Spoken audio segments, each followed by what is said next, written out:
Kannur revenue ജില്ലാ കലോത്സവ നഗരിയിൽ നിന്നും നമുക്കൊരു സഹോദരങ്ങളെ കിട്ടിയിട്ടുണ്ട്. ഇവിടെ സമ്മാനങ്ങൾ വാരിക്കോരുകയാണ് ഈ രണ്ട് സഹോദരങ്ങളും. പേരൊന്ന് പറഞ്ഞു രണ്ടുപേരും. സാധിക പി, സായുജ്. ഏത് സ്കൂളിൽ നിന്നാണ് വരുന്നത്? ഞാൻ സെന്റ് മേരീസിലാണ് പഠിക്കുന്നത്, Payyanur saint Mary's girls Payyanur. ഏതൊക്കെ ഐറ്റത്തിന് ഇവിടെ നമ്മുടെ ജില്ലാ കലോത്സവത്തിന് പങ്കെടുത്തിട്ടുണ്ട്? ഓയിൽ പെയിന്റിങ്ങിനും വാട്ടർ കളറിനും പങ്കെടുത്തിട്ടുണ്ട്. സബ് ജില്ലയിൽ എന്തിനൊക്കെ മത്സരിച്ചിട്ടുണ്ട്? സബ് ജില്ലയിൽ water colour, oil painting, pencil drawing. മോളിപ്പോ ഹൈസ്കൂൾ വിഭാഗം നയൻത്തിൽ. അപ്പോ എത്ര നാളായി ഈ ചിത്രം വരയിലേക്ക് കടന്നിട്ട്? എത്ര നാളായിട്ടുണ്ടോ? ചെറുപ്പത്തിലേ കടന്നതാ. വരക്കുന്ന സമയത്ത് അമ്മയും അച്ഛനും കണ്ടിട്ട് നമ്മൾ ക്ലാസ്സിന് വിടും. ആ സമയത്ത് നമ്മൾ ചെറുപ്പത്തിലെ എല്ലാ മത്സരങ്ങളിലും പോവും, പങ്കെടുക്കും. പിന്നെ സമ്മാനങ്ങൾ കിട്ടാൻ തുടങ്ങി, കണ്ടിന്യൂ ചെയ്തു ഇങ്ങോട്ടേക്ക്. പിന്നെ അതൊരു ആവേശമായില്ലേ? സമ്മാനങ്ങൾ കിട്ടുമ്പോൾ നമുക്കൊരു അതിന് പിന്നെയും ചെയ്യണം എന്നുള്ളൊരു താല്പര്യം കൂടും അല്ലേ? ഇപ്പൊ എത്ര വർഷക്കാലമായി ഇങ്ങനെ ജില്ലയിലേക്ക് തന്നെ ഈ ഐറ്റങ്ങളിലൊക്കെ പങ്കെടുക്കാൻ വേണ്ടി തുടങ്ങിയിട്ട്? LP തൊട്ട് കലോത്സവത്തിന് പങ്കെടുക്കുന്നതോ. അപ്പോൾ UP ജില്ല പോയി, ഹൈസ്കൂളിൽ ഇനി സ്റ്റേറ്റിൽ, കഴിഞ്ഞ വർഷം സ്റ്റേറ്റിലേക്ക് പോയിട്ടുണ്ട് അല്ലേ? പെൻസിൽ ഡ്രോയിങ്, പെൻസിൽ ഡ്രോയിങ്ങില്. ഈ ഡ്രോയിങ് അല്ലാതെ മറ്റേതെങ്കിലും ഐറ്റത്തിനോട് താല്പര്യമുണ്ടോ? ചെയ്യാറുണ്ടോ? കഴിഞ്ഞ വർഷം ഞാൻ നാടോടി നൃത്തത്തിന് പങ്കെടുത്തിട്ടുണ്ടായിരുന്നു. സബ് ജില്ലയിൽ ഫസ്റ്റ്, ജില്ലയിൽ A ഗ്രേഡും ഉണ്ടായിരുന്നു. ഇപ്രാവശ്യം 3 ഡ്രോയിങ് എടുത്തു. ഇപ്രാവശ്യം ഡ്രോയിങ് മതിയെന്നായിരുന്നു തീരുമാനം അല്ലേ? ഡാൻസിന് കുറച്ച് നാളത്തേക്ക് റെസ്റ്റ് കൊടുക്കാം. ഇനി നമുക്ക് അനിയനിലേക്ക് വരാം. സായുജി, ഏതിനൊക്കെ ഇപ്പൊ 1ാം സ്ഥാനം കിട്ടിയിട്ടുണ്ട്? വാട്ടർ കളർ ജലച്ചായം ജില്ലയിൽ 1ാം സ്ഥാനം കിട്ടിയത്. സബ് ജില്ലയിൽ നമ്മൾ എന്തൊക്കെ ഇങ്ങോട്ട് കൊണ്ടുവന്നിട്ടുണ്ട്? ജില്ലയിൽ പെൻസിൽ ഡ്രോയിങ്, വാട്ടർ കളറും പങ്കെടുത്തു. അതിൽ pencil drawing 2nd A grade, water colour 1st A grade. UP വിഭാഗം അല്ലേ?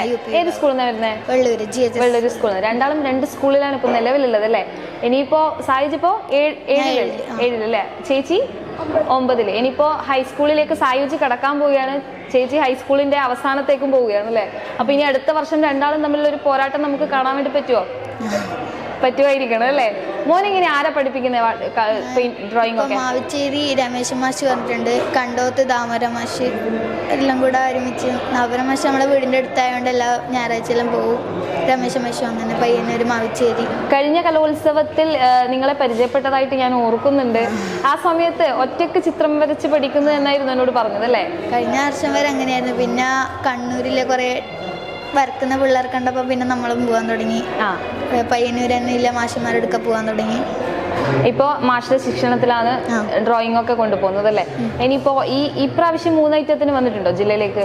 ഇല്ല, എനിക്ക് 2 ഐറ്റം ഡ്രോയിങ്ങിൽ 2 ഐറ്റം ഉള്ള, അതിൽ 2-ലും പങ്കെടുത്തു. 1-ൽ ജില്ലയിലേക്ക് സെലക്ട് ആയിട്ടുണ്ട്. ഇപ്പോ ചേച്ചി പറഞ്ഞതുപോലെ ഡ്രോയിങ് അല്ലാതെ ചേച്ചിക്ക് ഇപ്പൊ ഡാൻസിനോട് താല്പര്യം ഉണ്ടെന്ന് പറഞ്ഞു. അതുപോലെ സായുജിന് ഏതെങ്കിലും മറ്റ് ഐറ്റങ്ങൾ ഏതെങ്കിലും താല്പര്യങ്ങളുണ്ടോ? ഇല്ല, ഡ്രോയിങ് മാത്രം. ഡ്രോയിങ്ങിലേക്കൂടെ തന്നെയാണ് കോൺസെൻട്രേറ്റ് ചെയ്ത് പോകുന്നത് അല്ലേ? ഇനിയിപ്പോ അടുത്ത വർഷം ചേച്ചിയോട് മത്സരിക്കുമ്പോൾ ഇനിയിപ്പോ പോരാട്ടങ്ങളല്ല, അപ്പൊ ചേച്ചിയെ നോക്കി കണ്ടു പഠിക്കാനാണോ ഇഷ്ടം, അതോ മാഷിന്റെ കീഴിൽ അങ്ങനെ പഠിക്കാനാണോ ഇഷ്ടം? അത് മാഷിന്റെ കീഴിൽ. ചേച്ചിയേക്കാൾ ഒരു പടി മുകളിൽ എത്തണം എന്ന് ആഗ്രഹമില്ലേ? ഉണ്ട്. അപ്പൊ അടുത്ത വർഷം നിങ്ങൾ തമ്മിൽ ആ ഒരു പോരാട്ടം രണ്ടുപേരും ഫസ്റ്റും സെക്കൻഡും ആയിട്ട് നിങ്ങൾ തന്നെ വരട്ടെ ഹൈസ്കൂൾ വിഭാഗത്തിൽ എന്നാണ് എൻ്റെ ഒരു ആഗ്രഹം. പേഴ്സണലി ഞാൻ പറയുന്നു. അതുപോലെ തന്നെ ഇനിയുള്ള മത്സരങ്ങളിലാണെങ്കിലും ജീവിതത്തിലാണെങ്കിലും അനിയനും ചേച്ചിയും ഇതുപോലെ തന്നെ പോട്ടെ. ഡ്രോയിങ്ങിലൊരു നല്ല ഭാവി ഉണ്ടാവട്ടെ. എല്ലാവർക്കും എല്ലാവിധ ആശംസകളും നേരുന്നു. Thank you.